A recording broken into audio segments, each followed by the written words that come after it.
Vous êtes sur Mosaïque. Bonjour à tous, merci de votre fidélité. Aujourd'hui, n'oubliez pas de souhaiter une bonne fête aux Baptistes, Yannick et Yvan. Et voici le sommaire de cette édition. Denis Gross est sculpteur depuis 12 ans, un loisir qui prend de plus en plus de place dans sa vie. La mobilité professionnelle, les échanges économiques de part et d'autre de la frontière, c'est ce que défendent le Conservatoire national des arts et métiers de Lorraine et la Hochschule für Technik und Wirtschaft de Sarre. Le temps d'un week-end, le château de Frauenberg, en ruine, offre un retour au Moyen-Âge aux habitants lors d'une fête médiévale. Le mouvement Derengezi s'est propagé dans toute la Turquie et bénéficie d'actions de soutien dans le monde entier. Strasbourg, capitale européenne des droits de l'homme, ne pouvait rester silencieuse. Opération d'envergure organisée au péage de Saint-Avold, les contrôleurs de la DREAL arrêtent les véhicules de transport pour procéder à des vérifications. Poids du véhicule, temps de pause et cabotage. Et pour finir, une semaine en Lorraine nous emmène aux quatre coins de la région pour des sujets insolites et 100% lorrains.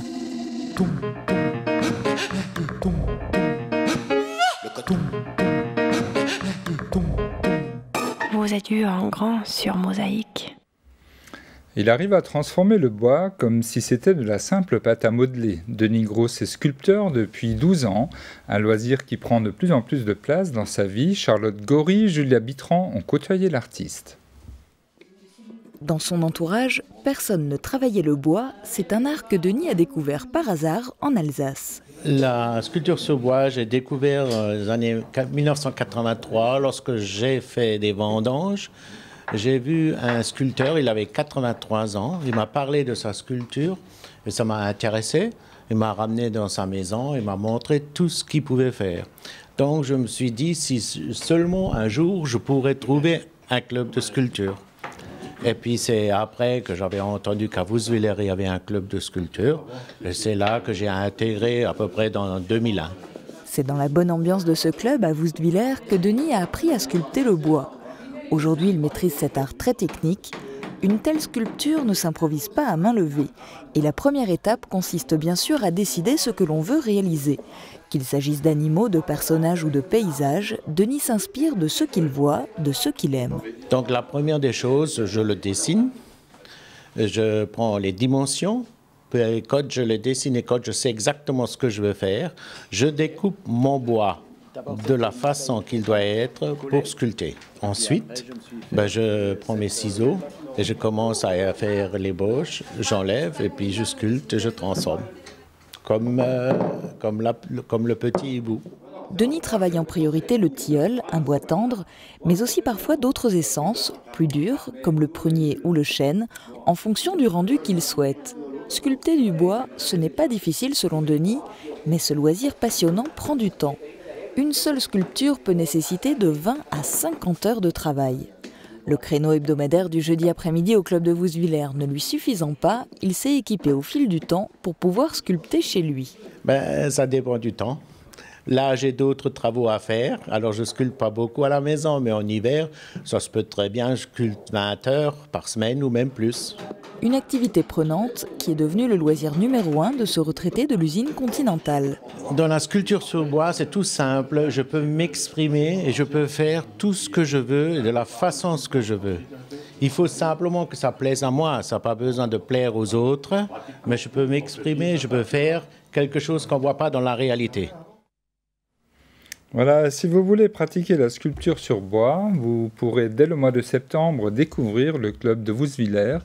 Ils sont à l'heure actuelle 13 passionnés à se retrouver tous les jeudis après-midi dans leur local en dessous de la Poste. Et maintenant, en route pour un peu de calme et de sérénité avec l'arrêt sur image.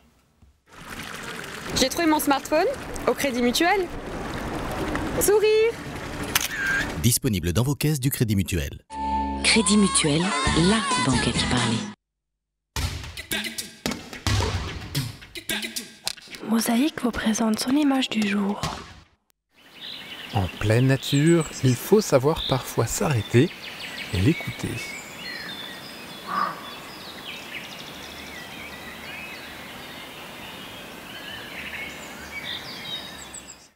Crédit Mutuel, la banque à qui parler. La toute nouvelle mairie de Wouswiller ouvrira ses portes à partir de jeudi. D'ici là, elle est fermée pour cause de déménagement. Elle fera l'objet d'un reportage dans notre émission de demain. Après la canicule, le temps frais et gris s'installe. Plus de précisions avec Laetitia. Le printemps, c'est plein de petits bonheurs. Bonjour Francis, bonjour à tous. Voici la météo pour ce mardi. Pas de changement à espérer, le ciel mosellan conserve une bonne dose de nuages, quelques averses de faible intensité et un soupçon d'éclaircies. Pareilles conditions n'incitent pas à remonter les températures. Les minimales indiquent de 8 à 9 degrés. Les maximales accusent toujours un sérieux déficit par rapport au normal, entre 16 et 17 degrés. Pour le reste du pays, ciel plutôt clément, surtout sur l'Aquitaine, la Croisette et l'Île-de-France, un peu plus couvert sur la Manche. Température trop fraîche pour le nord de 10 à 18 degrés, mais agréable pour le sud de 13 à 26 degrés. Mardi 25 juin, nous fêtons les prospères. Le soleil se lève à 5h27 pour se coucher à 21h40. Je vous souhaite une agréable journée avec la suite de nos programmes. Publicité. Envie d'avoir votre maison dans un cadre calme et verdoyant à 15 minutes de Sarreguemines? MH Habitat vous propose 5 magnifiques pavillons à Rohrbarley Beach. L'intérieur est prêt à être décoré, le chauffage installé. Le tout est à la norme BBC basse consommation. Votre maison au choix de 79 à 134 mètres carrés sur un terrain de 5 à 12 arts pour un prix allant de 167 000 à 235 000 euros. Le terrain est compris. 5 opportunités MH Habitat à saisir dès maintenant.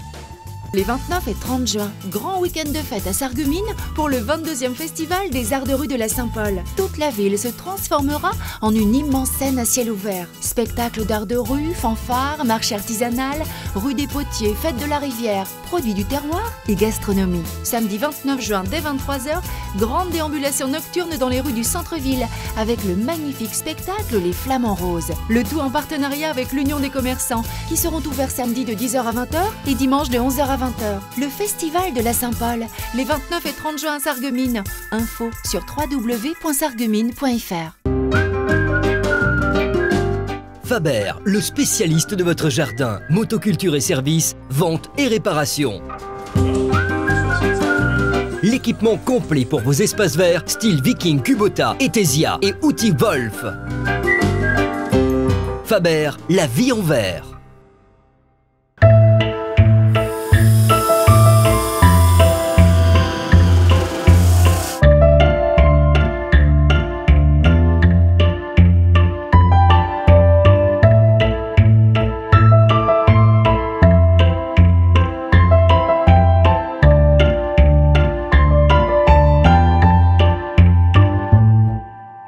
Le Conseil général de la Moselle présente l'exposition 2500 ans d'histoire commune en Moselle et en Sarre au parc archéologique européen de Bliesbruck-Rheinheim. Visitez le nouveau parcours exposition du parc et redécouvrez la culture et le mode de vie de nos ancêtres celtes, gallo-romains et mérovingiens. Plus de 500 objets installés sur tout le parc présentent l'évolution de cette micro-région depuis 2500 ans. 2500 ans d'histoire commune en Moselle et en Sarre, parc archéologique de Bliesbruck-Rheinheim du 1er juin au 15 novembre. Ouvert tous les jours de 10h à 18h. Fin de la pub, voici la suite de nos programmes. Et voici la une du quotidien local. À la une du RL, la gendarmerie est sur le pied de guerre après une série de cambriolages dans le sillon mosellan. Elle réclame un peu plus d'aide de la part des citoyens qui alertent, mais parfois trop tard. En page région, la crise des vocations s'accentue. Seulement 3 prêtres sont ordonnés cette année en Lorraine, du jamais vu. Face à cette désaffection, l'Église s'organise. En page locale, ils sont venus de toute la Moselle pour participer au mémorial Pascal-Antoine. 200 des meilleurs nageurs ont rivalisé dans les eaux du centre nautique de Sarreguemines. La suite de l'info dans le JT de Mosaïque.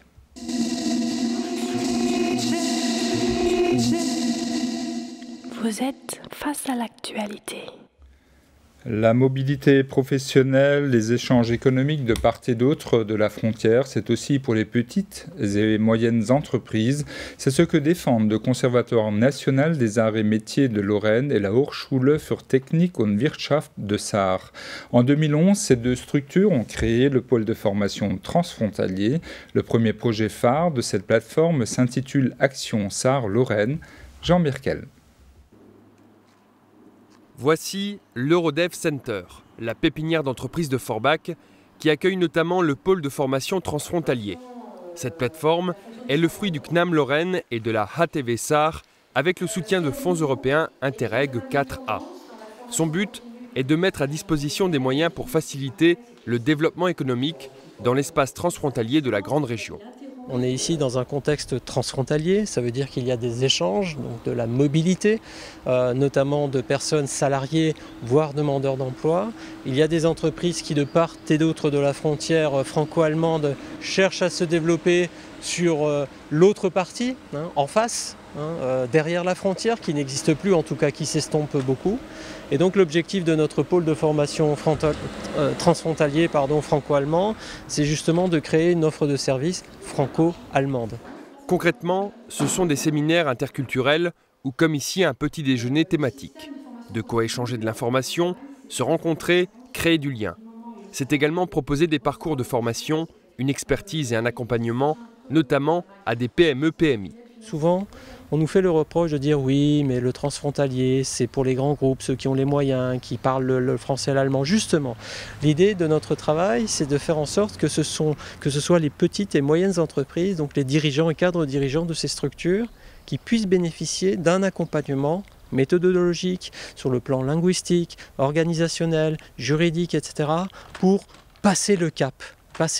J'ai un projet, je suis implanté en France, mais je sais que j'ai des niches de marché en Allemagne, comment je les aborde. Pour permettre le développement de nouveaux secteurs économiques des PME-PMI, le CNAM Lorraine et le FIT Institut de l'Université de Sarre ont mis au point un projet intitulé Action Sarre-Lorraine.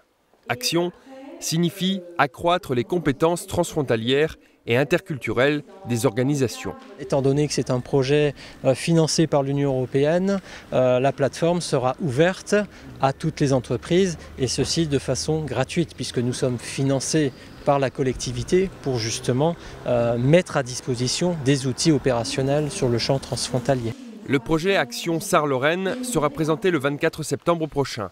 Il s'accompagnera de la création d'une interface informatique accessible en ligne permettant aux entreprises un autodiagnostic pour identifier leurs forces et leurs faiblesses en matière de compétences transfrontalières. Voilà, et Action Sarre-Lorraine permettra également la création d'un réseau entre acteurs économiques des deux régions. Affaire à suivre.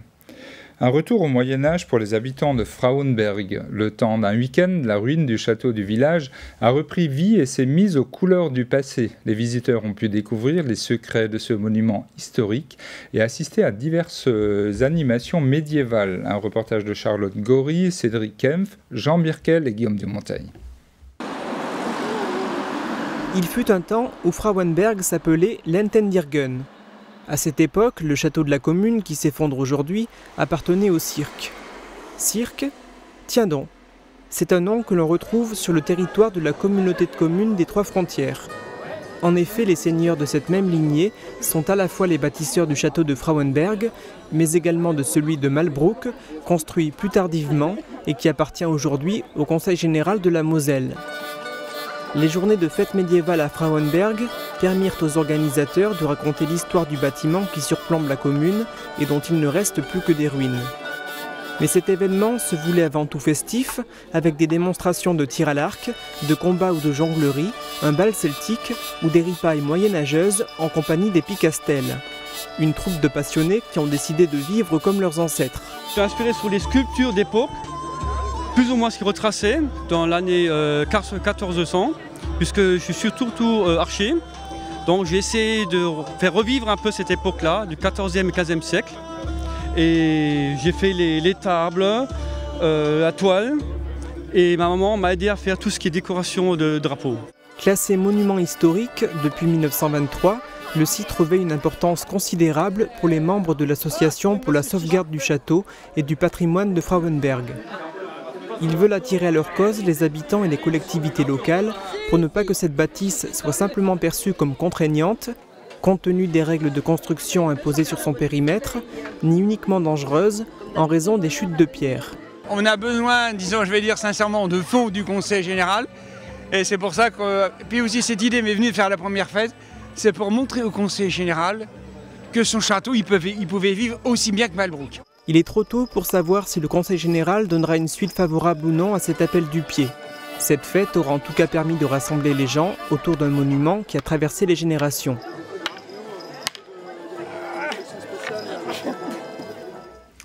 Le mouvement d'Irène Gezi, commencé fin mai dans le parc Gezi, à 2 pas de la place Taksim, à Istanbul, s'est propagé dans toute la Turquie et bénéficie d'actions de soutien dans le monde entier. Strasbourg, capitale européenne des droits de l'homme, ne pouvait pas rester silencieuse.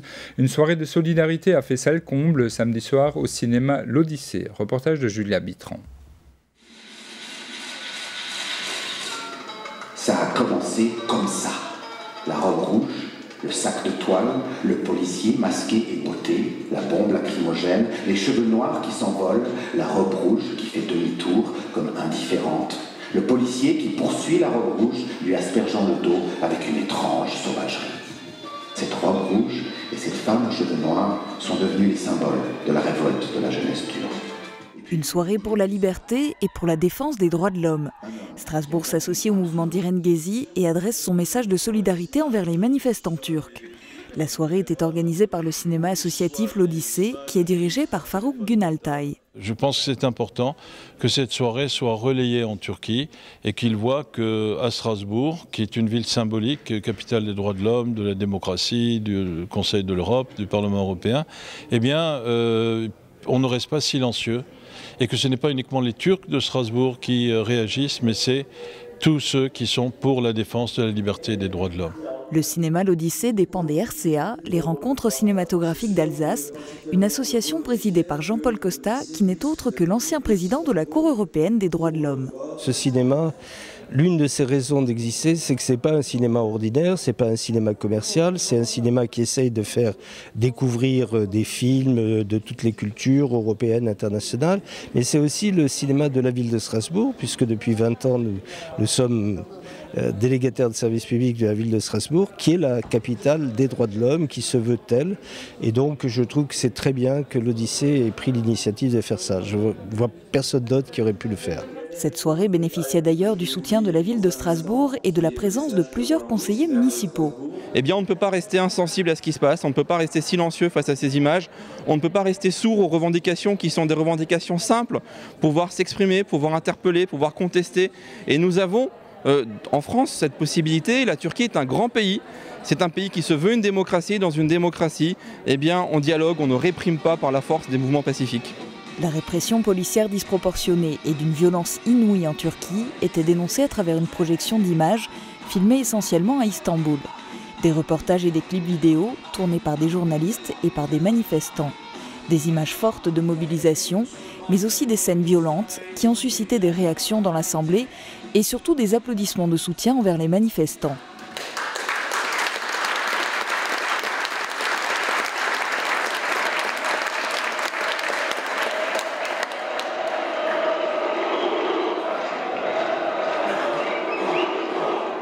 Plus l'ordre policier manifestera sa force, plus il sera vaincu. Quelque chose s'est levé que plus personne ne pourra réprimer. Après la projection, le point d'orgue de la soirée était la vidéoconférence avec le journaliste turc Can Dündar. Une série de questions-réponses traduites par Faruk Günaltay. C'était l'occasion de recueillir en direct le témoignage d'un journaliste engagé qui participe aux manifestations et de faire le point sur les derniers événements. Ironie de la situation, samedi soir, pendant que se déroulait cette soirée de solidarité à Strasbourg, une nouvelle répression policière violente avait lieu à Istanbul contre des manifestants pacifiques qui marchaient un œillet à la main. L'intervention de Can Dündar a aussi permis de revenir sur certaines des mesures mises en place par le Premier ministre Recep Tayyip Erdogan et qui ont engendré ce soulèvement citoyen. Il disait combien d'enfants on doit avoir, 3, qu'on ne doit pas faire d'avortement, qu'il ne faut pas fumer de cigarettes, qu'il ne faut pas boire d'alcool. Bref, tout ce qui concernait la vie quotidienne était prédéfini par le chef du parti au pouvoir, au prétexte qu'ils avaient 49,7, ça c'est moi qui le rajoute, de la population. Et le mot de la fin est pour l'organisateur de cette soirée. À l'Odyssée, pas de langue de bois, et Farouk Gunaltay ne fait pas dans la demi-mesure. Il y a d'une part ceux qui défendent la liberté et les droits de l'homme, et il y a ceux qui, par bêtise, par ignorance, ou par soumission condamnable et irresponsable à un culte du chef, dénient la réalité. Je crois que c'est ça.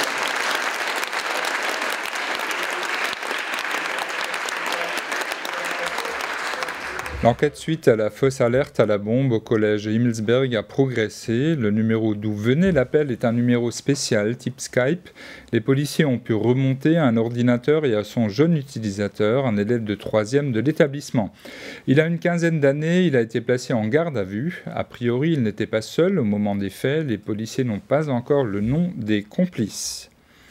Ils ont fait sale comble. L'Union départementale des syndicats et associations arboricoles et horticoles tenait son congrès départemental à Grosse-Blie.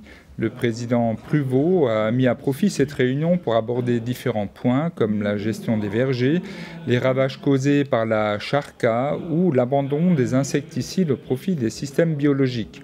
Le congrès s'est conclu par une remise de médailles. C'est une opération d'envergure qui est organisée au péage de Saint-Avold par les contrôleurs de la DREAL.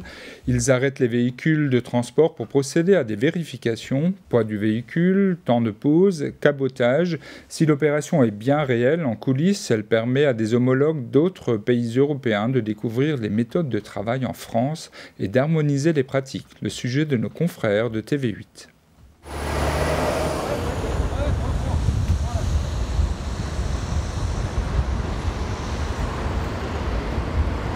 Grande opération de contrôle au péage de Saint-Avold en présence de contrôleurs des transports, de douaniers et de gendarmes, mais aussi de 14 contrôleurs étrangers, des Belges, des Irlandais, des Hongrois, des Roumains ou des Luxembourgeois, en tout 8 pays représentés, tous membres de l'Eurocontrol Route, un organisme européen chargé de faire coopérer les différentes administrations compétentes dans le domaine des transports. Justement là, en ce moment, ils sont en train de contrôler un véhicule, c'est un Roumain qui a les pièces du véhicule et il regarde un peu comment fait le contrôleur français pour contrôler la réglementation sur le temps de conduite et le travail. Et puis là tout à l'heure il y avait un Irlandais qui regardait un peu comment étaient contrôlés les transports de matières dangereuses. Vous voyez, c'est un échange concret sur le terrain, des méthodes de contrôle et puis des échanges en disant bah tiens, ça c'est quelque chose que l'on retiendrait comme infraction et puis d'autres qui disent nous c'est pas prévu dans notre réglementation à nous. Ça fait 7 ans maintenant que la DREAL Lorraine, la Direction Générale de l'Environnement, de l'Aménagement et du Logement, organise ce type de rencontre. Du 16 au 23 juin, les stagiaires européens se retrouvent pour une formation théorique et pour des exercices pratiques sur route. Ici, c'est un transporteur roumain qui est contrôlé. Vous avez votre permis de conduire et la carte chauffeur, s'il vous plaît.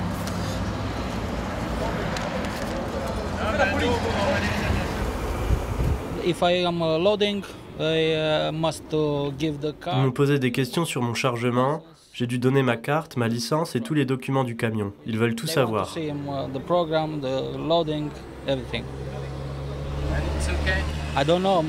Je ne sais pas, peut-être, mais j'espère.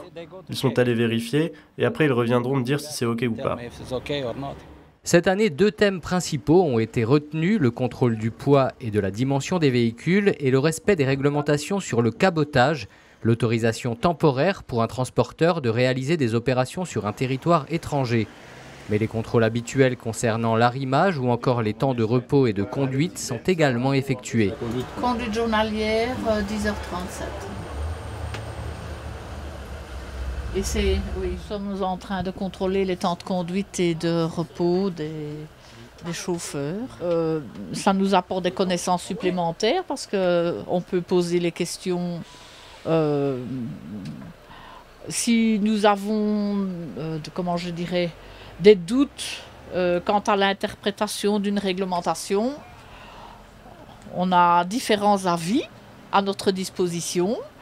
Et puis, quand la formation ECR s'achève, on a des contacts dans les autres pays pour éventuellement se renseigner aussi. On a des références à l'extérieur, oui. Les enjeux de ces contrôles sont liés à la sécurité routière, aux conditions de travail des salariés du secteur, à l'environnement, mais sont aussi économiques et visent à éviter une concurrence déloyale entre les transporteurs des différents pays de la communauté. L'objectif de tels échanges est de créer des liens entre les contrôleurs des États membres, de mieux se connaître et aussi de mettre en place une harmonisation des procédures de contrôle, car de grosses disparités existent en la matière. C'est vrai que c'est de l'information, se dire tiens, dans tel pays on fait comme ça, mais je pense que aussi c'est une influence entre les pays pour dire bah tiens, on pourrait tirer parti de ce qui est fait dans un autre endroit pour améliorer ou en tout cas modifier nos pratiques à nous. Et bon, évidemment, chaque pays aura ensuite ses méthodes de travail selon ses organisations. On n'en est pas encore, et je ne sais pas si ça viendra, d'avoir un corps commun de contrôle au niveau européen. Ainsi, le cabotage routier devait être entièrement libéralisé en 2014 dans le cadre du respect de libre circulation des personnes et des marchandises au sein de l'Union européenne. Une idée remise à plus tard par la Commission européenne, quand on sait que les écarts entre les salaires des conducteurs vont de 1 à 10 dans cet espace. Il faudrait déjà une harmonisation des salaires, voire un SMIC européen du conducteur routier. On en est encore loin. Voilà, c'est la fin de l'info locale. Nous partons dans un instant pour une balade en Lorraine. Chaque jour, un emploi sur Mosaïque. On recherche à Berne un responsable de structure multi-accueil petite enfance. Il devra assurer la direction, l'organisation et la gestion de la structure et favoriser l'épanouissement des enfants. C'est un CDI 35 heures, salaire entre 32 000 et 40 000 euros sur 12 mois. Comme tous les lundis, nous laissons la place à Maud Niederkorn pour une édition de notre magazine régional, Une semaine en Lorraine. Portez-vous bien, excellente journée à tous.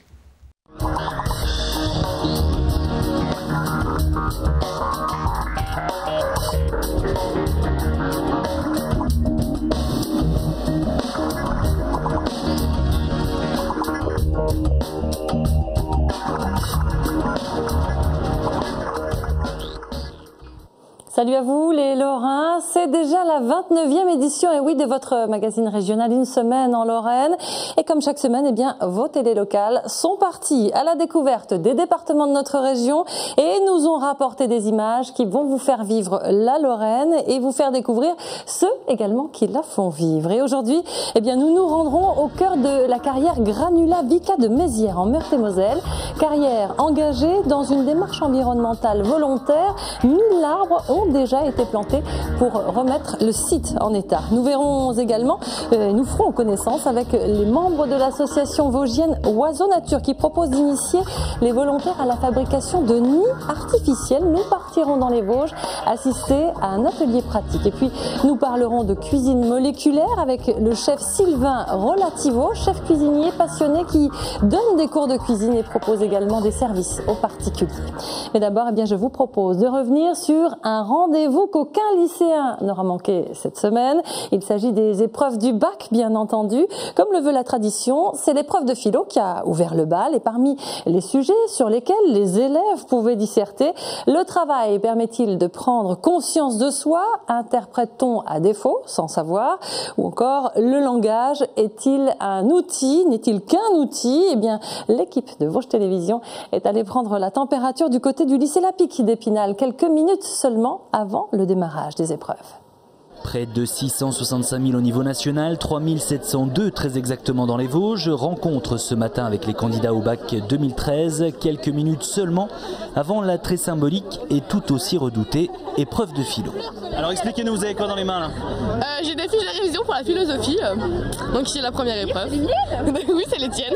Vous êtes dans quel état d'esprit là, quelques minutes du coup d'envoi? Je réalise pas, donc on verra bien devant le sujet, ça va être la surprise. Pas trop stressé parce que c'est de la philo et que je suis en S, donc c'est pas un gros coefficient quoi. Donc, je pense qu'il y aura plus de stress pour les matières scientifiques. Je dirais stressé, ouais. Vous avez beaucoup bossé? Comment on se prépare à un tel événement? Bah oui, j'ai pas mal bossé, mais bon, on verra. C'est un peu aléatoire quoi. Et quand faut y aller, direction les salles de cours, présentation obligatoire de la convocation accompagnée d'une pièce d'identité, puis les dernières recommandations d'usage des examinateurs. En fait, il faut contrôler les identités, il faut qu'ils préparent leur matériel, on range tout, on enlève tout ce qui pourrait inviter à une tricherie, les portables, les trousses, en fait, etc. Quoi, voilà, comme pour tous les examens. Et puis c'est tout, puis après on surveille. Les portables sont éteints, les élèves ont évidemment interdiction de communiquer entre eux, aucun signe distinctif sur la copie. Il est 8h pile, les sujets peuvent enfin être distribués. Alors peut-on agir moralement sans s'intéresser à la politique ou encore le langage n'est-il qu'un outil? Du côté des littéraires qui jouaient quand même gros ce matin avec un coefficient 7, on a surtout opté pour une explication de texte signée Descartes.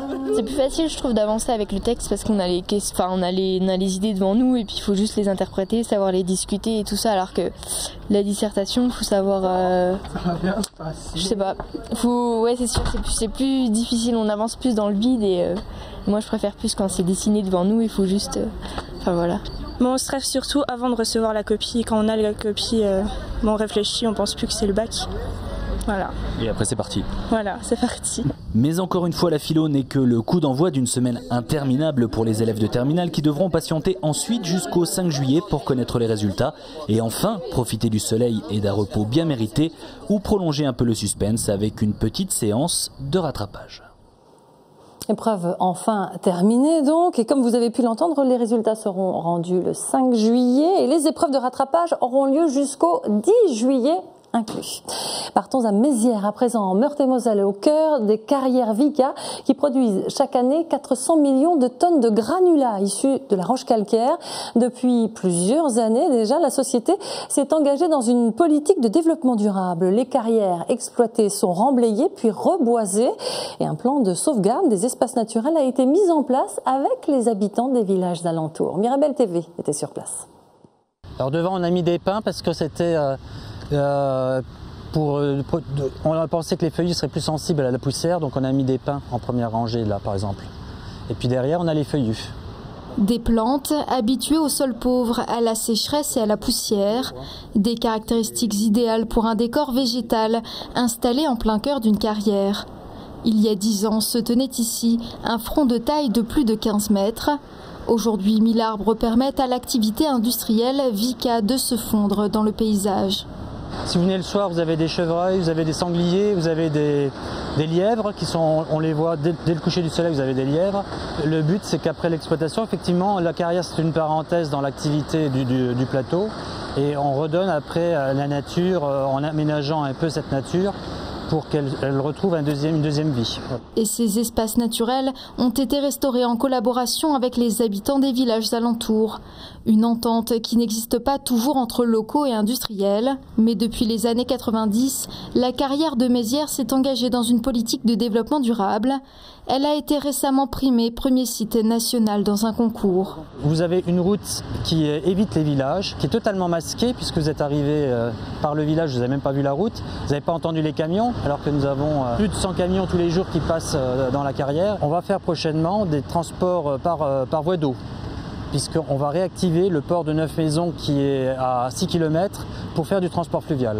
La société produit 400 millions de tonnes de granulats issus de la roche calcaire chaque année. Alors la carrière a investi dans des aménagements pour réduire la pollution sonore et visuelle également. Un engagement que Pascal Tanner pousse jusque dans la préservation d'une espèce protégée. Les gros blocs que vous voyez à l'entrée dessinent des galeries. Ça fait un appartement de 120 mètres carrés. Un appartement ou plutôt une grotte semi-artificielle complètement recréée pour y abriter des chauves-souris. Loin d'être un attrape-touriste, le lieu est interdit au public. Donc vous voyez, là on a fait un panneau parce qu'on a une convention pour ce refuge qui est donc surveillé par le CEPESC, donc c'est un organisme lorrain. Qu'est-ce qui vous a donné envie d'installer ce genre d'installation pour les chauves-souris? Alors ici, il y avait les chauves-souris, on en parle beaucoup en Lorraine, c'est une espèce qui est en régression. Et sur le plateau, j'en avais observé. Donc le soir, autour des installations qui sont éclairées, nous voyons des chauves-souris. Donc l'idée m'est venue de faire une première et d'innover et de faire une réalisation. Et pour favoriser le développement de l'espèce, un couloir écologique a été recréé face à la grotte. Des aménagements végétaux pour préserver une espèce animale et réconcilier l'industrie avec l'environnement. Environnement toujours et préservation de la faune sauvage également. Je vous parle à présent d'une association vosgienne, Oiseaux Nature, qui propose d'initier le public à la fabrication de nids artificiels pour hirondelles, actuellement en période de reproduction. Les hirondelles peinent en effet à trouver de la boue pour la construction de leurs nids sous les avantoirs. Vosges Télévision s'est rendue à Raon-au-Bois pour assister à cet atelier au service de la nature. Quand il pleut trop, la terre n'est pas bonne, et quand il pleut pas du tout, elle n'est pas bonne non plus. Donc si elles sont prêtes à pondre, il faut qu'elles aient un site pour pondre. Elles, ce sont les Delichon urbica, les hirondelles de fenêtre, l'une des 3 espèces présentes sous nos latitudes, facilement reconnaissable par son cri et son plumage, bleuté au-dessus et blanc de la gorge au croupion, une espèce en difficulté à cette période de l'année. Alors qu'elle s'apprête à se reproduire, la boue nécessaire à la construction de nids sous les avant-toits manque cruellement. Et bien pourquoi? Parce qu'elle a du mal de construire son nid. Avec la modernité, on a bétonné, on a goudronné tous les endroits où il y avait des flaques d'eau pleines de boue dans lesquelles elles allaient prélever leurs matériaux. Et donc ce matériau, notamment dans la région de la montagne vosgienne, qui est plus sableux, a du mal à être récupéré et elle a du mal à avoir une consistance suffisante pour que le nid soit solide. Il faut qu'on leur fasse des nids de bonne qualité pour venir en aide à l'espèce qui a maintenant besoin de nous. D'un certain côté, on pose d'énormes problèmes à l'espèce. Il faut que de l'autre, on essaye de compenser un petit peu. Et en effet, depuis de nombreuses années, Oiseaux Nature construit des nids artificiels en plâtre. Ici, un atelier le week-end dernier à Raon-au-Bois avec des membres de l'association Futurs Formateurs venus apprendre la conception.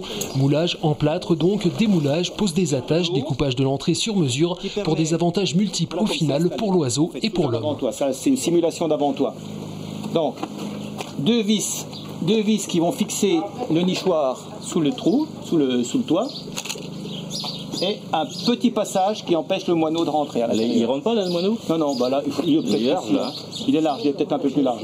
Et ça peut tenir combien de temps? 30 ans, 40 ans. Ceux qui sont là sont des débutants. Leur premier nid va sûrement être raté. Ils vont en refaire un autre, 2 autres. Et puis on en aura quelques-uns d'avance, j'espère, pour pouvoir en donner à toutes les personnes qui, après avoir refait leur façade, aimeraient que les hirondelles reviennent vite et qu'elles salissent moins. Parce qu'avec les nids artificiels, les hirondelles salissent nettement moins. Déjà, elles n'ont pas de matériaux à porter et leur déjection se trouve déportée par rapport à l'aplomb de la façade. Et ça salit beaucoup moins. Un avantage qui devrait séduire les plus réfractaires à accueillir ou réaccueillir les hirondelles victimes de l'urbanisation et des changements architecturaux. La population en France a diminué de 40% ces 20 dernières années. Elle est aussi moins bien tolérée et pourtant... Bien sûr que c'est une espèce protégée, on n'a absolument pas le droit de détruire les nids. Évidemment quand il y a des jeunes, à plus forte raison quand il y a des jeunes. Et l'association Oiseaux Nature sensibilise les artisans et les personnes qui interviennent sur les façades de façon à ce qu'il n'y ait aucune intervention sur les colonies d'hirondelles pendant qu'elles se reproduisent. On peut aider justement les gens qui en ont besoin pour éventuellement placer un nid là où il convient bien. Ou il y a quelquefois aussi récupérer des jeunes qui sont tombés d'un nid qui s'est cassé et on les remet dans ce nid artificiel. Elles sont récupérées par les adultes. Enfin, ne dit-on pas que l'hirondelle porte bonheur à la maison où elle niche? Voilà une bonne occasion de provoquer la chance. Et si vous souhaitez vous aussi provoquer la chance, eh bien vous pouvez prendre contact avec l'association Oiseaux Nature installée à Xertigny. L'adresse du site de cette association s'est affichée en bas de votre écran. Passons à table, si vous le voulez bien, avec un sujet proposé par Mirabel TV sur la cuisine moléculaire. Depuis 2009, Sylvain Relativo a créé sa société Passion et Cuisine, Cuisine et Passion plutôt. Il met son talent au service des autres. Il propose des cours de cuisine dans son atelier ou de cuisiner à votre domicile. Sa particularité, élaborer des plats étonnants en modifiant les molécules des aliments. S'il vous plaît, reportage à Nilvange dans la région de Thionville de Mirabel TV. Comment concilier gourmandise et cuisine? La réponse se trouve dans le laboratoire de Sylvain Relativo, chef cuisinier pour sa société Cuisine et Passion. Il met depuis 2009 son expérience au profit des autres pour transmettre sa passion et son savoir grâce à ses cours de cuisine et son service traiteur. Là, on a vraiment une texture cassante. Même à la dégustation, c'est pas une gelée que vous allez mâcher. Elle fond à 30 degrés. Donc vous allez la mettre en bouche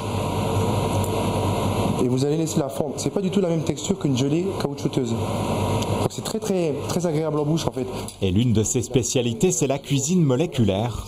Au croisement de l'art et de la science, c'est l'utilisation d'algues alimentaires qui va donner de la texture et permettre de déconstruire plats et cocktails.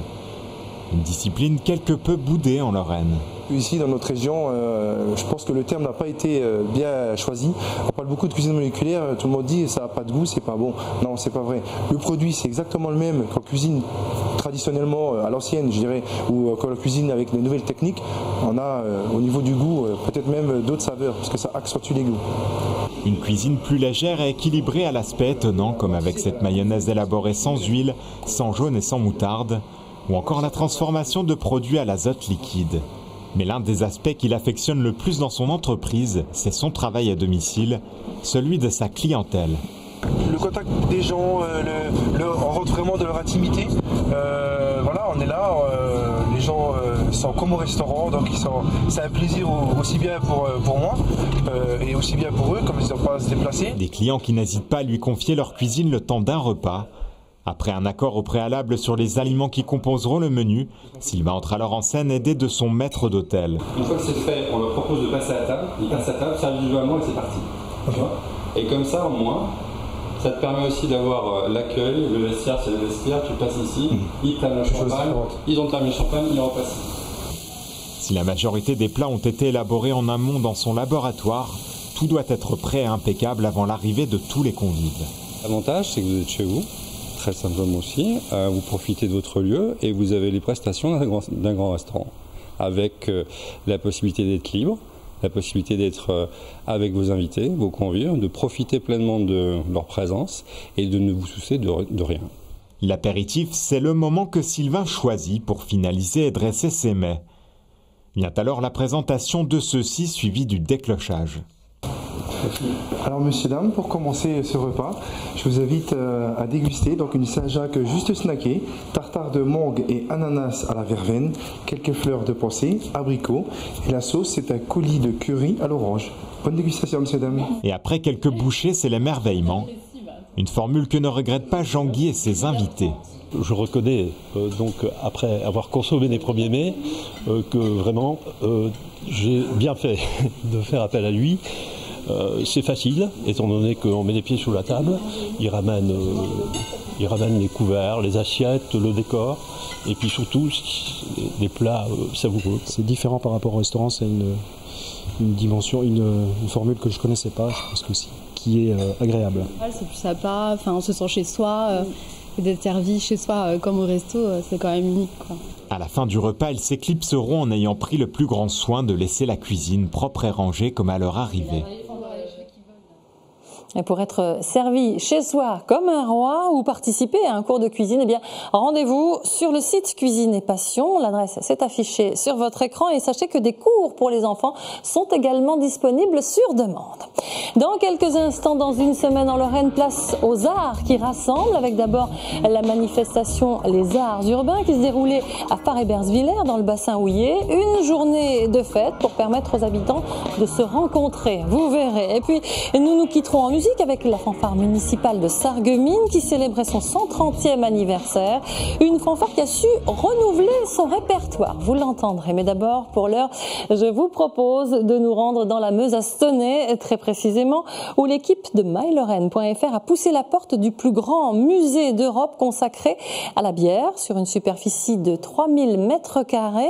Eh bien, le musée présente une collection de plus de 52 000 pièces qui retracent l'histoire et la tradition brassicole de la Lorraine. Au programme visite et dégustation.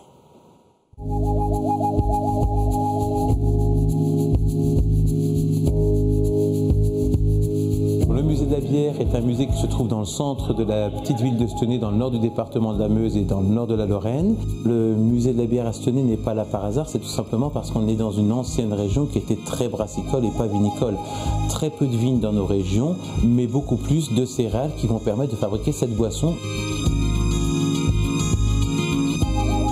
Cette boisson est bien présente dans nos régions, donc depuis l'époque gauloise jusqu'au début du XXe siècle. Il faut savoir qu'on a dénombré jusqu'à 1355 brasseries en Lorraine, Champagne, Ardennes vers 1910. Donc on a bien passé brassicole très important. Pourquoi plus grand musée de la bière en Europe? Tout simplement par sa superficie. Donc le musée fait quand même 3000 m². Et d'autre part, nous avons effectivement une collection de 52 000 objets différents dans nos réserves. On y découvre dans ce musée l'évolution des techniques à travers le temps. En partant de la Mésopotamie jusqu'à nos jours, vous y découvrirez différentes salles de brassage et l'évolution de cette boisson fermentée à base de pain jusqu'aux boissons qu'on peut trouver de nos jours, bières spéciales.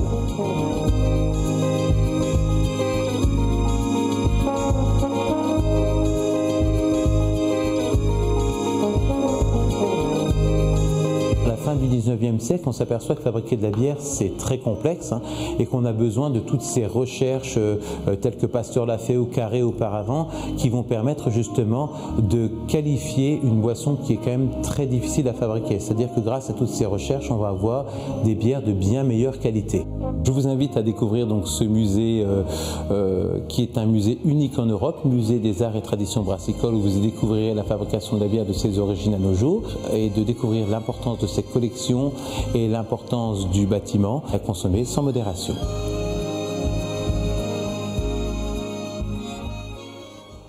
Le musée européen de la bière de Stenay dans la Meuse que vous pouvez découvrir tous les jours et qui vous proposera, eh bien, pour coller au plus juste de l'actualité de cet été en Lorraine, une exposition intitulée Les arts de la table à la Renaissance, expo à découvrir jusqu'au 27 octobre prochain.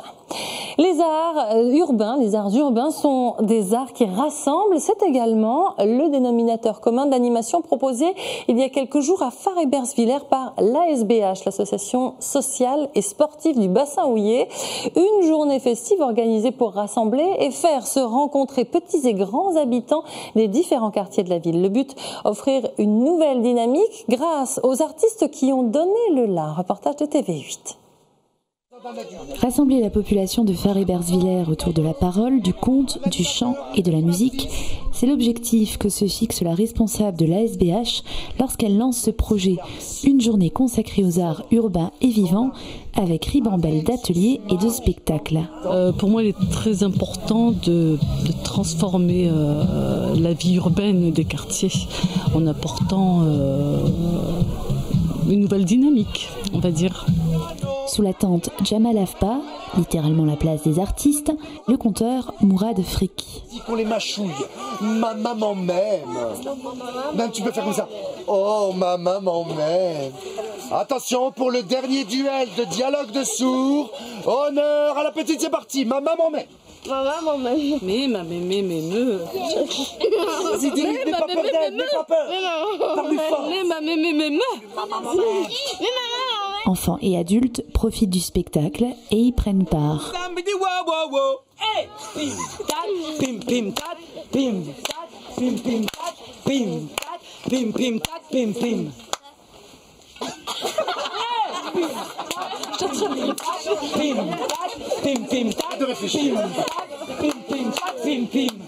Coccinelle de demoiselle et bête, hein, mon Dieu. Pim, pim, pim, pim, pim, pim, pim, pim, pim, pim, pim. Yeah. Les arts urbains, une journée dédiée. Première édition, pas vraiment. Non, ça c'est le petit bébé. L'an dernier, nous avons mis en place le premier festival interculturel au niveau des ASBH qui a touché civil. C'est le petit bébé. Parce que 2 années de suite, mettre en place un gros festival, ça demande des financements, ça demande des moyens, ça demande beaucoup de temps. Et il vaut mieux le faire de façon biennale, on va dire. La SBH a pu compter sur le soutien financier de la municipalité et du Conseil général de la Moselle et sur l'aide des banlieusards et de l'US Football. Quant au spectacle programmé par la SBH, c'est les mots professionnels et variés qui sont appropriés. Nao, japonais, désormais résident de la Sarre, et Elisabeth, danseuse, charment petits et grands. La danse bien, elle est folie. Je pense que je vais rester jusqu'au bout. Leur spectacle est un mix de danse bohémienne, de sonorités orientales et d'influences rock. Tout à fait étonnant. Es mag sich ein bisschen fremd, also ungewöhnlich klingen, aber zum Beispiel ça sonne peut-être un peu différent, mais dans la musique arabe, il y a beaucoup d'harmonies qui ne sont pas sans rappeler la musique japonaise. Japanischen Musik. La culture, entendue au sens large, permet de bâtir des ponts. Aujourd'hui, à Faribersviller, d'aller à la rencontre de l'autre.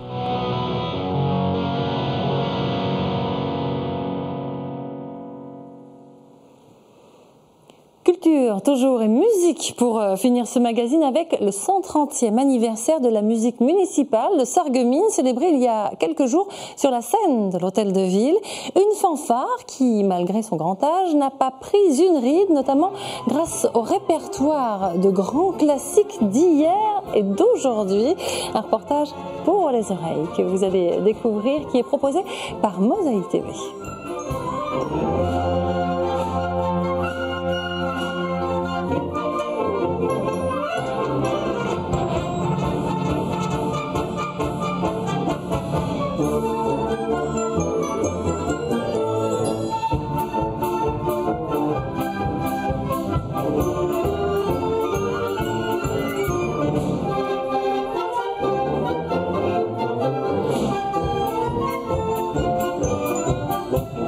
Un 130e anniversaire on ne peut plus joyeux avec une soirée festive et pleine d'humour.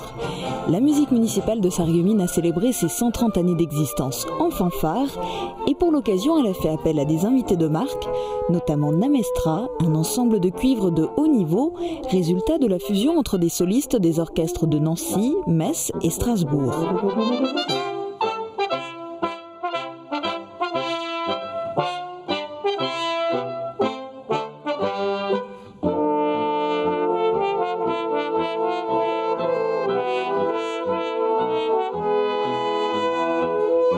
Ces professionnels de haut vol avaient répondu à l'invitation de François Meillac. Depuis 2001, il a succédé à René Gup et dirige la musique municipale de Sarreguemines. Cette formation assure la musique lors de toutes les commémorations officielles, amnistie, fête nationale, etc. Cette soirée de gala pour son 130e anniversaire était aussi l'occasion de montrer l'étendue de son répertoire, bien au-delà de la Marseillaise et du chant des partisans, avec des grands classiques, des extraits de musique de film ou encore Gangnam Style.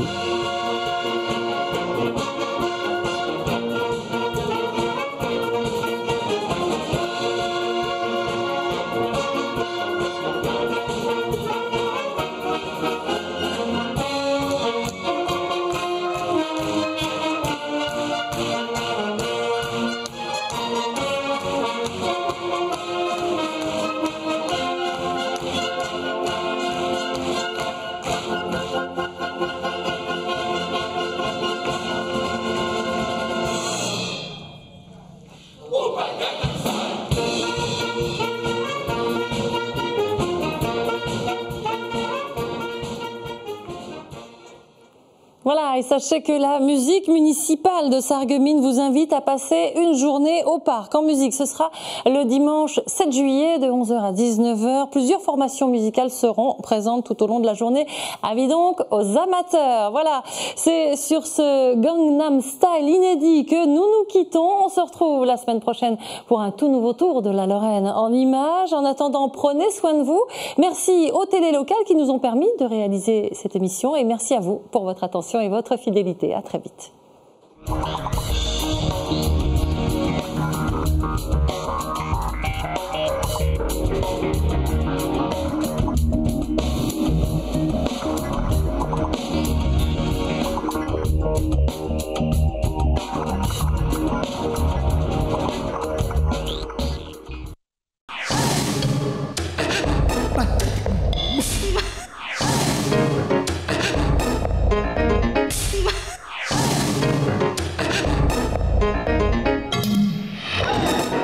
Mosaïque vous remercie de votre fidélité. À demain.